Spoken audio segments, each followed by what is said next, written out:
Everybody is the player, which one is the pimp, which one is the Mac, Goldie? He got a good explanation for that. Let them know what your perspective. This is my perspective. You know, everybody wants to be a quote unquote pimp.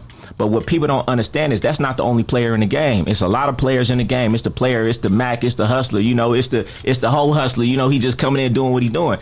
Everybody wants to be the pimp, but most 99.9% of men could never be a pimp because a pimp has certain rules and regulations that he lives his life by, and 99.9% of men, they could never, even if they wanted to. So, man, stop trying to say you a pimp. Say you a player. Say you a Mac. Listen, and, you know, I think Ken got a different explanation, but Jimmy Starr, shout out Jimmy Starr, you know what he told me? He said, a Mac is a polished pimp. Man, I know a lot of pimps not going to like that, but he would tell me this. This is what Jimmy Starr would tell me. He would say, man, a Mac is a polished pimp.